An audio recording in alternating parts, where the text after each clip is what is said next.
Hartelijk welkom bij Zeeuwse Zaken, onze wekelijkse talkshow vanuit het Scheldetheater in Terneuzen met een blik op de actualiteit muziek en de stand van de Zeeuwse economie.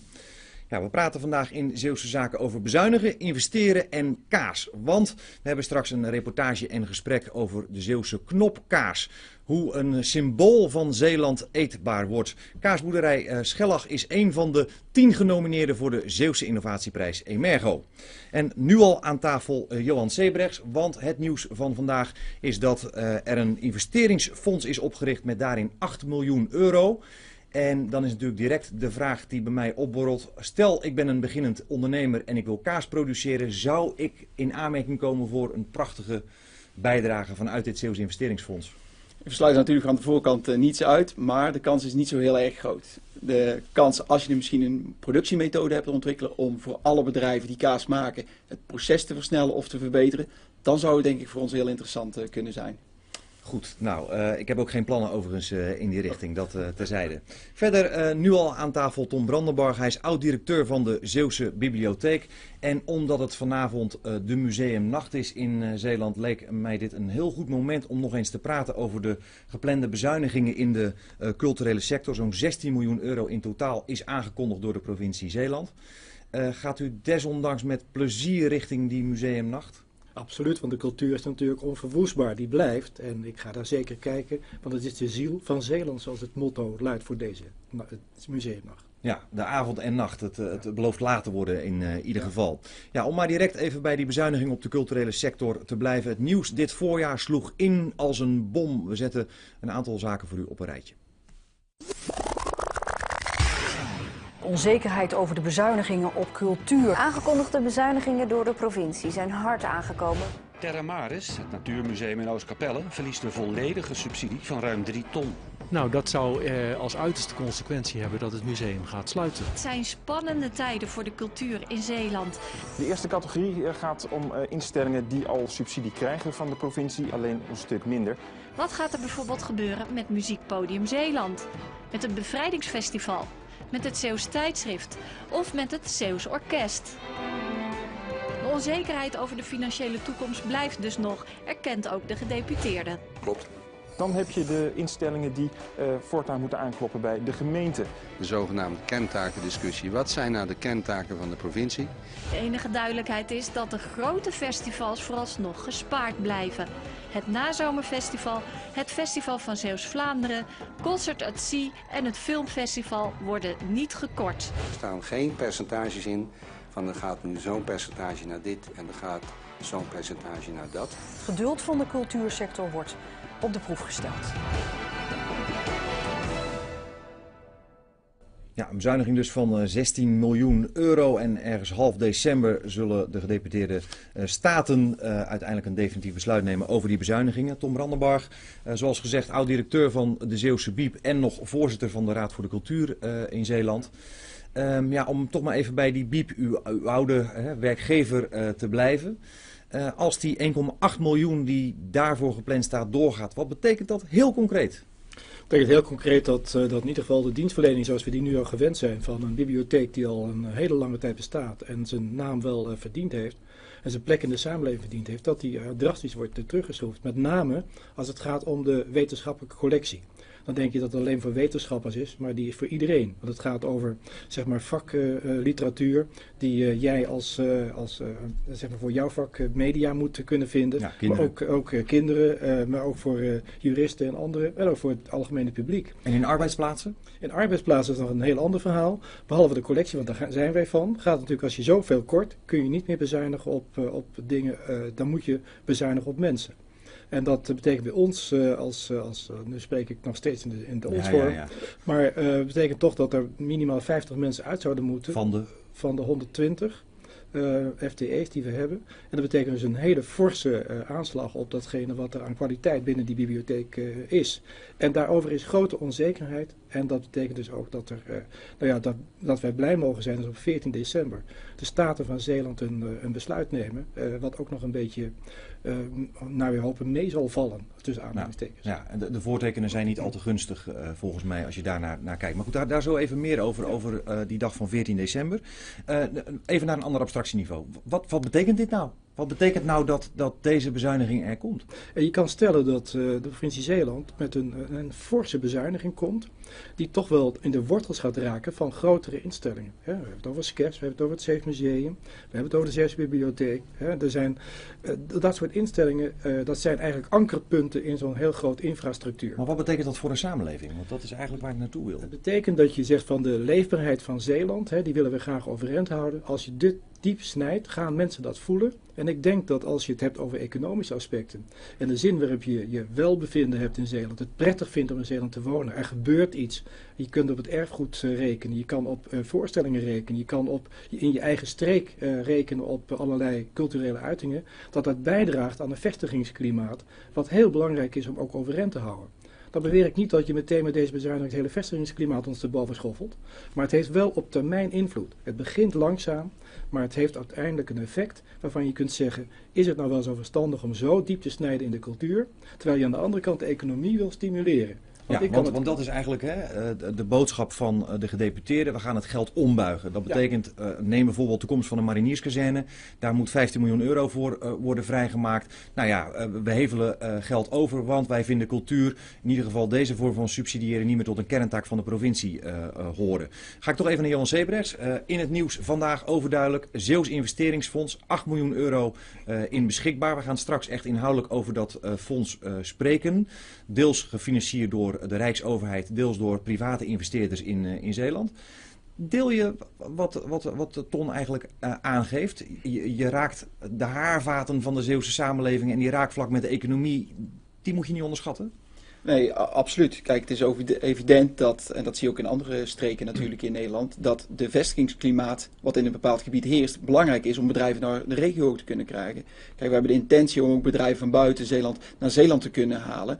En een juiste vestigingsklimaat, waaronder cultuur een deel van uitmaakt, zal zeker wezenlijk zijn. Ja, want je haalt niet alleen de potentiële werknemer naar Zeeland, of het potentiële bedrijf, maar je haalt hele gezinnen naar Zeeland als het goed is. Juist, ja. En daar moet een bedrijf ook naar kijken.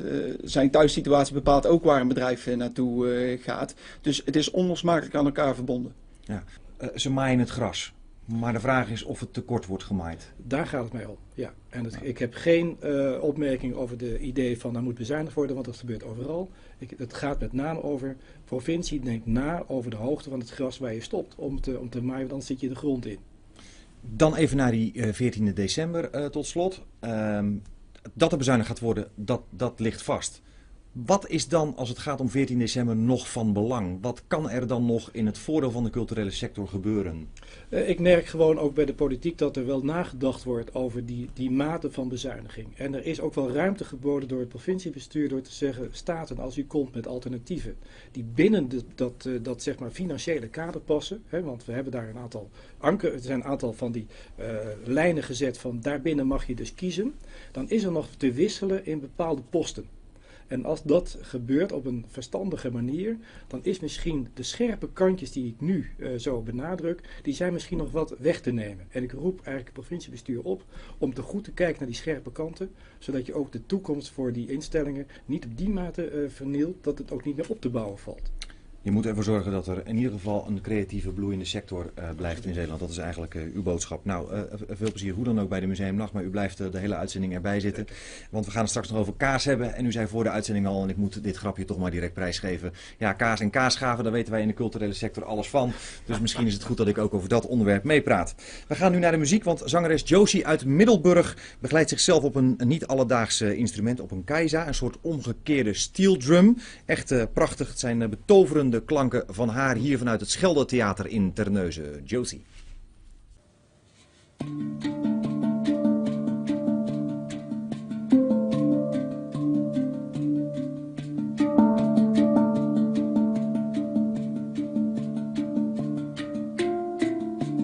It don't matter how hard I cry this late at night. It don't matter, you don't see what I see. It's my eyes only, and it don't matter. You say you feel alive as long as you work hard. It don't matter where you stand, 'cause it's a start, and I have to be strong. I have to be taller and older than I am. You say that I must be wrong. It even makes it colder and lonelier than I am. 'Cause I still feel the butterflies, and I still hear the lullabies, and I still see the anger and sadness in their minds. And I witness their many lies, the prayers to God, the 100 whys, and their 1,000 goodbyes.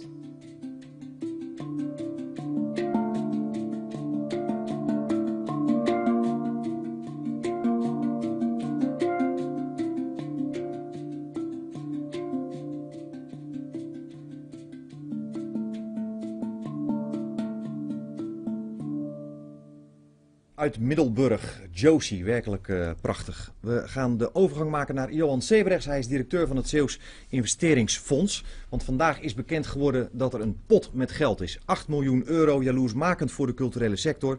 En dat geld is er om te investeren in jonge bedrijven. Ik zei het net al, 4 miljoen wordt er vanuit de Rijksoverheid geschonken eigenlijk aan dit fonds. Daar komen we straks nog wel even precies op te spreken. En 4 miljoen door private investeerders beschikbaar gesteld. Hoe bijzonder is dit fonds? Ja, op zich heel bijzonder. Er zijn er wel een aantal in Nederland, maar juist in deze tijden wordt het steeds moeilijker om dit soort complexe fondsen die in een hele vroege fase willen investeren in bedrijven bij elkaar te krijgen. De particuliere markt die vermogenspositie nog heeft en die ook nog bereid is om te investeren, ja, die wordt wel steeds kleiner. Dus we zijn zeer verheugd dat we de investeerders bij elkaar hebben kunnen krijgen. Ja, maar dat is het eerste Zeeuwse investeringsfonds op deze manier. Ja, op deze wijze wel. Er zijn natuurlijk wel andere investeringsfondsen. We hebben het ZPF bijvoorbeeld in Zeeland. Maar een fonds van deze omvang en ook de bedragen die wij kunnen investeren is in Zeeland nog niet aanwezig. Ja, om direct even het misverstand uit de wereld te helpen. De Rijksoverheid schenkt niet 4 miljoen, maar zegt eigenlijk van ja, wij lenen dit geld. En hoe moet ik dat dan zien? Moet dat uiteindelijk ook worden terugbetaald? Ja, het is in een lening. En zoals een lening in zich vanzelf heeft, moet het terugbetaald gaan worden. Ja, maar als een start-up mislukt, dan is er natuurlijk geen geld meer om terug te geven. Ja, in het allerslechtste geval zijn de 8 miljoen die we investeren zijn ook volledig weg. Dat heeft een nadeel voor de overheid dat ze de lening niet terugkrijgt. Maar natuurlijk ook voor de aandeelhouders die een investering kwijt zijn. Daar gaan we met z'n allen natuurlijk niet van uit. Want we willen gewoon een goed rendement halen met ons fonds. En als wij de geplande rendementen halen die we willen halen, dan is de overheid, krijgt zijn lening terug. Plus de rente die daarbij bij hoort. Ja, het is geen subsidiepot, voor alle duidelijkheid. Nee. Het is ook geen ideële organisatie die uit liefde voor Zeeland het fijn vindt om bedrijven te helpen. Er is gewoon een commercieel winstoogmerk. Ja, dat is primair. Natuurlijk gaat het samen. Op het moment dat wij rendement halen op ons fonds, dat betekent dat de onderneming waarin we investeren het goed doet. En als bedrijven het goed doen, ja, dan levert dat werkgelegenheid en omzet op, wat dus ook weer goed is voor de economie. Dus rendement en een bijdrage leveren aan een economie, dat gaat hand in hand met elkaar samen.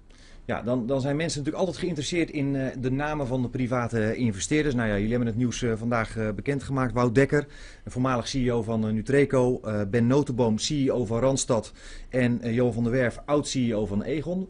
Waarom doen deze mensen dat?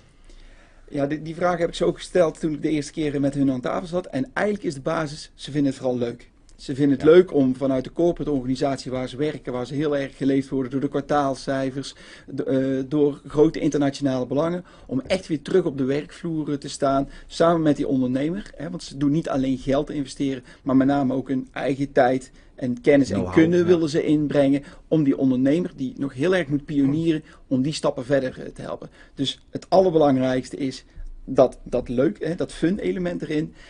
Daarnaast zijn het ook wel ondernemers en willen gewoon een rendement halen op een investering. En zij zien hier een unieke kans toe. Ja, en zij hebben overduidelijk Zeeuwse roots, wonen ook zo ongeveer allemaal nog in Zeeland. Ja, dat klopt. Is het denkbaar, Ton, kijk ik even naar jou, dat er vanuit de culturele sector die toch ook innoveert en ook moet innoveren, een aanvraag komt voor zo'n Zeeuws investeringsfonds? Ik vind dat wel een interessante gedachte, maar de voorwaarden die jij net stelt, die maken het natuurlijk niet erg eenvoudig. Er zijn natuurlijk wel onderdelen binnen die cultuur die daarvoor in aanmerking zouden kunnen komen. Ik denk dan met name aan de creative industry, de designkant, de grafische ontwerpers, maar ook in de nieuwe media zitten daar mogelijkheden in. En met name ook in die nieuwe media zit met, als je cultuur in de beeldende kant en in de informatiekant, teksten en informatie bij elkaar brengt, zou daar een absolute markt in zijn om dat ook vanuit Zeeland te stimuleren. En we zijn bij de Zeeuwse Bibliotheek samen met Scope en zelfs met de omroep bezig om te kijken of wij ook nog dit soort platforms kunnen maken. En we hebben ook al investeerders, zoals Zigzag, die ook samenwerkt met jullie, bereid gevonden om mee te denken in dit soort processen. Maar het is nog maar minimaal. Ja. Dat zou best wat meer kunnen. Het gaat natuurlijk om competenties.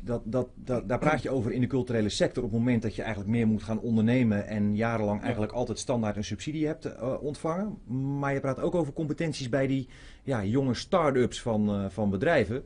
Want je kunt wel een briljant idee hebben. Het vermarkten van dat idee vraagt iets van iemand die dat misschien helemaal niet tot zijn capaciteiten heeft. Klopt dat? Ja, dat klopt. We vragen natuurlijk eigenlijk heel erg veel aan de mensen. We vragen dat iemand een idee heeft, dat idee kan omzetten in een verhaal. Dat hij met de investeerders of met klanten kan delen. Vervolgens moet hij het product nog gaan maken, moet het in productie kunnen gaan brengen en moet uiteindelijk ook nog zijn organisatie kunnen laten groeien. Nou, in al die jaren dat ik in dit vakgebied zit, heb ik nog nooit één persoon herkend die al die kwaliteiten in zich heeft. Dus iemand is altijd sterker.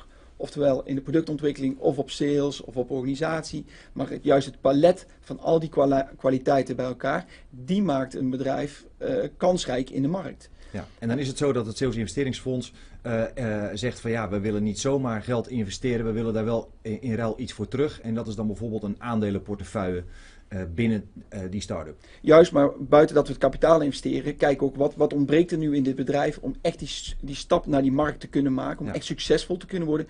En dus we gaan ook zover dat we die toegevoegde waarde willen leveren juist op het domein waarbij de onderneming iets tekort schiet. Ja. Dus het en is dat is niet ook alleen belang, geld, want anders kan het nooit geld gaan opleveren. Nee, wij hebben echt de visie, alleen geld in een bedrijf stoppen, dat gaat nooit de weg tot succes zijn. Het zal altijd het additionele inbreng van kennis en kunnen en ervaring zijn. Als nou 10 bedrijven zich melden bij jullie en 10 keer 8 ton bij jullie weghalen, dan is de 8 miljoen op, zeg maar. Dan zijn ze jarenlang bezig om te starten. Hoe realistisch is het dat van die 10 er 10 slagen? Dat is niet realistisch. Het zou geweldig zijn, dan hebben wij ons rendement zeker gehaald en dan krijgt de overheid ook zijn leningen terug. Maar de realiteit is niet. Als je naar kerncijfers kijkt, als je 10 investeringen doet in deze fase, dan renderen er 2. Dus dat zijn de toppers. 2, 3 krijg je geld terug en 5 ben je gewoon kwijt. Dus je moet een aantal hele goede hebben om de rest te kunnen compenseren en toch je rendement te kunnen halen. Goed, nou dank voor je komst en succes de komende jaren. En de vraag is natuurlijk of er veel belangstelling gaat zijn. Mocht je nou een briljant idee hebben. Johan Sebrechts is van het Zeeuws Investeringsfonds en is altijd geïnteresseerd in hele goede ideeën. We maken de overgang naar kaas, want genomineerd voor de Zeeuwse Innovatieprijs Emergo is kaasboerderij Schellach. En daar hebben ze een prachtige nieuwe kaas op de markt gebracht in de vorm van de Zeeuwse knop. Eva, die ging langs. Vandaag gaan we hele bijzondere Zeeuwse kaas maken. Maar daar heb je meer voor nodig dan alleen een Zeeuwse koe. Op boerderij Schellach in Middelburg wordt kaas gemaakt in de vorm van een Zeeuwse knop. Het bekende sieraad uit de Zeeuwse klederdracht. De Zeeuwse knop is al eeuwenlang het pronkstuk voor de Zeeuwse dracht en voor de Zeeuwse mensen. En ja, dat moeten we eigenlijk een beetje vasthouden. Het moet eigenlijk als merkteken van Zeeland moeten we dat blijven hoog houden. Vandaar dat ik eigenlijk met het bakblik begonnen ben. En eigenlijk ook wel om iedereen een beetje te stimuleren en te prikkelen om daar iets mee te gaan doen. En zo is er dus nu ook een Zeeuwse knopkaas. De basis van deze kaas wordt gemaakt volgens Gouds recept. Dus net als de traditionele kaas. De melk wordt eerst verdikt en in kleine stukjes gesneden. En die kleine stukjes, de zogenoemde wrommel, wordt daarna vermengd met gekookte Zeeuwse kruiden. Jason is nu bezig om de zeekraal en de lamzoor fijn te snijden. En dit gaat straks de kaas in. Waarom hebben jullie voor zeekraal gekozen? Nou, wij wilden een kaas ontwikkelen die alleen op ons bedrijf te koop was. Nou ja, kruidenmengsels die zijn overal te koop. En dat houdt ook in dat andere boeren die kruidenmengsels kunnen kopen. Dus ja, wij zijn zelf zo'n kruidenmengsel gaan ontwikkelen. En is het nou lekker in je kaas? Dit is, ik eet het altijd even voordat het kaas ingaat. Dan vind ik het heerlijk, dan blijf je ervan snoepen. Maar in de kaas zelf heb ik nog nooit geproefd, want ik zelf lust geen kaas. Een kaasmaker die geen kaas eet? Ja, het is erg, maar het is zo. En hoe beoordeel je dan je kaas, of het goed is? Ik beoordeel mijn kaas op geur, kleur en doorsnee. Als je een kaas doorsnijdt, dan weet je al bijna van tevoren wat er mis mee is. Om de Zeeuwse knopvorm in de kaas te krijgen zijn heel veel testjes gedaan. Uiteindelijk bracht een oud kaasboek de oplossing. Ik heb gekeken hoe maakten ze vroeger kaas. En dat deden ze met linnen doeken. Dus in plaats van dit gaasje In plaats van dit gaasje heb ik gewoon weer een ouderwetse linnen doek gepakt. En die heb ik ertussen gelegd. En toen trok in één keer de vorm erin. Een ouderwets symbool met een ouderwetse manier van kaas maken. Nadat de vormpjes gevuld zijn met het kaasmengsel, wordt de eerste persing uitgevoerd. Deze gaan nu een uur persen. En over een uur dan gaan de dekseltjes er van tussen. En dan gaan de knopvormpjes er tussen. Tja, en dan maar wachten. Oké, we zijn een uurtje verder. Ik heb heerlijk van de zon genoten op jullie erf. En nu? Dit is nu het resultaat. En nu gaan we de vormpjes erin persen. Dan hebben we deze linnen doeken voor. Die hebben we net warm gemaakt. De vormpjes erop. En nu kan het er erop. Na weer een uurtje wachten is de Zeeuwse knopvorm duidelijk zichtbaar. We zijn geslaagd, hè? Ze zijn geslaagd. Eerst gaan ze de pekelbaden in. Dan gaan ze 4 weken op de plank om te rijpen. De plank hebben we ook van de knopvormen voorzien. Want een kaas die moet je, om de zoveel tijd moet je die keren. En als we die kaas dus op de vorm zouden leggen, dan zou die vorm er weer uitgaan. Nou, na zo'n dagje kaas maken ben ik natuurlijk wel heel erg benieuwd hoe die kaas nu smaakt. Sorry? Lekker, dankjewel. Zeetraal. Lamsoor. Lekker. Doe er maar eentje. Ja? Alsjeblieft. Dankjewel. Ik ga weer naar huis. Doei. Ja, onze Eva dus op bezoek op de kaasboerderij in Middelburg. En inmiddels is aangeschoven Els Messu. Dat is de bazin van deze kaasboerderij. En ik moet toch over je zoon beginnen. Want we zien hem schitteren in deze reportage. En dan komt de ontboezeming dat je een kind op de wereld hebt gezet terwijl je een kaasboerderij hebt die geen kaas lust. Ja, dat is heel erg. Ik denk dat we gewoon begonnen zijn om te vroeg kaas te leren proeven. En dat het daardoor fout is gegaan. Ik weet het ook niet. Ja, maar het staat zijn kwaliteit als kaasmaker niet in de weg. Dat heeft hij heel goed uitgelegd. Heb je iets met kaas eigenlijk, Tom? Jawel, zeker. Deze kaas van Schellig ken ik natuurlijk heel goed, want wij gaan regelmatig daar nog eens even op bezoek om voor onszelf en voor onze vrienden in te kopen. En daarnaast hebben we nog in Frankrijk regelmatig kazen die we daar op alle regio's proeven. Echt een kaasliefhebber. Ja. Er is heel lang aan gewerkt aan zo'n kaas. Is dat gebruikelijk, dat je voor het maken van een nieuwe kaas gewoon heel veel tijd nodig hebt? Dat is inderdaad wel gebruikelijk. Dat doe je niet zomaar. Ja, soms gebeurt het wel eens ineens zomaar. Dus een gatenkaas bijvoorbeeld, dat is eigenlijk toch een mislukte kaas. Dus zulke kazen worden ook wel per ongeluk ontwikkeld. Maar hier hebben we dus echt wel bewust voor gekozen. En we zijn in 2008 eigenlijk er al mee begonnen. Dus met ook Zeeuwse partners zijn we op zoek gegaan en hebben we toch het vormpje kunnen ontwikkelen. En zo dat vormpje in die kaas gekregen en vervolgens ook weer een doosje ontwikkeld. En zo krijg je een leuk cadeautje met een mooie smaak. Eigenlijk kun je 2 dingen zeggen hè, in deze. Dat een kaas moet lekker zijn, anders gaan mensen hem niet voor de tweede keer kopen. Maar er is ook sprake van sentiment. Ja. Een Zeeuwse trots. Ja, wel zo'n beetje. Het staat ook op ons kaartje wat we er nog bij stoppen. Dat het een beetje het symbool is van Zeeland, de Zeeuwse trots, inderdaad. Ja. Jullie verkopen hem zelf, maar ook op een aantal punten in Zeeland is hij te koop. En blijkbaar dus ook in promotiepakketten van de provincie Zeeland is hij echt wel terug te vinden. Ja, precies, dat klopt. Ja. En nog steeds op en tekort eigenlijk, want we zouden veel meer kunnen. Maar op dit moment lukt dat nog niet helemaal. Maar we werken er hard aan om in de toekomst toch ook wat meer te kunnen. Ja, jullie zijn natuurlijk een kaasboerderij al tientallen jaren bezig. En als er nu heel veel vraag komt, dan moet je eigenlijk je productieproces gaan uitbreiden. Ja, en dat is zo makkelijk niet. Nou dat is het ook niet alleen. Maar wij zijn als veehouderijbedrijf quotumgebonden. Dat is vanuit Brussel geregeld, vanuit de EU. En dat quotum dat verdwijnt in 2015. Dus daar naartoe zijn wij nu bezig om om onze omzet of onze productie wat op te schroeven. Maar dat is pas 2015 en het is nu nog eind 2012. Dus, ja. Nou ben ik al 6 weken bezig met het bespreken van al die prachtige bedrijven met innovaties, maar we hebben nog nooit iets mogen proeven. Dan heb ik daar ook niet altijd zin in. Maar nu heb ik daar toch wel echt trek in. Ja, nou, ik heb wat meegenomen. meegenomen. Nee, natuurlijk niet. Nee, Ton, jij eerst. Alsjeblieft.